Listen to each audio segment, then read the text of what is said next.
गालबोट लागणार नाही, या आंदोलनाला गालबोट लागणार नाही ह्याची झालेल्या संविधानाच्या अपमानावर नुकताच खारबाव येथे शिवसेना शिंदे गटाचे युवासेना ठाणे जिल्हा सचिव निशांत जाधव यांच्या नेतृत्वाखाली शांततापूर्ण आंदोलन करण्यात आले आणि यावेळी माजी सरपंच ग्रामपंचायत खारबाव अशोक पालकर व शिवसेना उद्धव बाळासाहेब ठाकरे पक्षाचे पदाधिकारी नितीन पाटील यांची विशेष उपस्थिती लाभली व खारबाव बौद्ध पाड्यातील अनेक भीमसैनिक यावेळी उपस्थित होते। यामध्ये पिंट्या पाटील, सुभाष ढगे, देवानंद जाधव, विलास जाधव, संतोष चव्हाण, रमेश पाईकराव, गोविंदा सदावर्ते, संदीप पाचपुंजे, शिवा कागदे, अमय कारभारी, भूषण कारभारी व अनेक महिला या शांततापूर्ण आंदोलनामध्ये सामील होते व आंदोलकांकडून त्या नराधमाला कठोर शिक्षा झाली पाहिजे अशी विनंती देखील यावेळी प्रशासनाला करण्यात आली। तर चला पाहूया काही क्षणचित्रे।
येथे भारतरत्न विश्वरत्न डॉक्टर बाबासाहेब आंबेडकर यांचं पुतळाकृती असणारं जे स्मारक आहे, ह्या स्मारकाच्या लगत असणारे भारताचं जे संविधान एका मनुवाद्यानं त्याच्या चुकीचं कृत्य करून त्यांनी भारतरत्न डॉक्टर बाबासाहेब आंबेडकरांनी ह्या देशासाठी लिहिलेली घटना, देशासाठी लिहिलेलं संविधान ह्याची तोडफोड करून एक चुकीच्या पद्धतीचं कृत्य केलेलं आहे। अशा नराधमाला या महाराष्ट्र राज्याच्या सरकारनं, या प्रशासनानं, या गृह विभागानं त्याच्यावरती कायदेशीर कठोर कारवाई करावी। तसेच या प्रशासनाने या संपूर्ण भीम अनुयायाची दखल घेऊन संबंधितावरती तात्काळ कारवाई केलेली आहे आणि संबंधिताला अटक सुद्धा केलेली आहे। पण पोलीस प्रशासनाने ह्याची दखल घेतलेली असून संबंधितावर कशा पद्धतीची कठोर कारवाई केली जाईल, कशा पद्धतीची त्याला कठोर शिक्षा दिली जाईल एवढीच आपल्याला आपल्या या सोशल मीडियाच्या माध्यमातून मी मागणी करतो आणि संबंधिताला कशी फाशीची शिक्षा होईल ह्याच्यासाठी मी प्रशासनाकडे वारंवार त्याचे कागदोपत्री पत्रव्यवहार करेन आणि संबंधिताची तात्काळ चौकशी कामी संबंधित या राज्याचे जे कोणी आता गृहमंत्री बसतील त्यांना आम्ही निवेदन देऊ, मुख्यमंत्र्यांना निवेदन देऊ आणि संबंधित नराधमाला कशा पद्धतीची फाशीची शिक्षा होईल ह्याच्यासाठी आमचा संपूर्ण समाज नाही तर एक प्रत्येक माणूस, प्रत्येक दलित अनुयायी ह्याच्यासाठी कटिबद्ध असेल ह्याची आपणास ग्वाही देतो। आपल्या समाजातील कार्यकर्त्यांना पण काय सांगू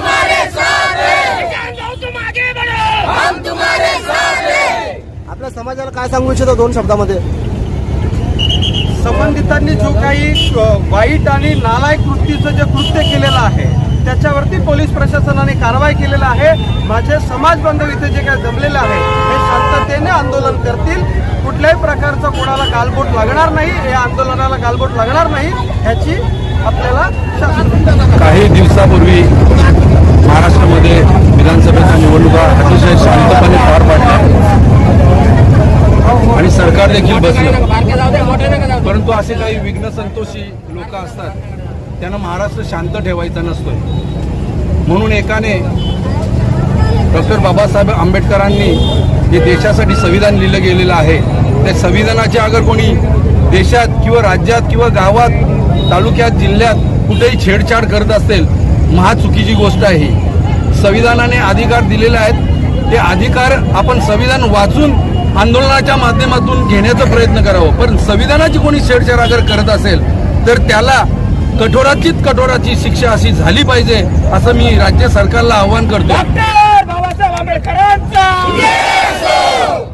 आणि यापुढे ज्या गावोगावी रस्तोरस्ती जे आंदोलन चालले आहेत त्या आंदोलकांना मी एक विनंती करतोय का आपण शांततेमय आंदोलन करून आपल्या भावना राज्य सरकारपर्यंत पोहोचवाव्या अशी विनंती करतोय आणि आताचं जे आंदोलन आहे ते या ठिकाणी आम्ही स्थगित करतोय.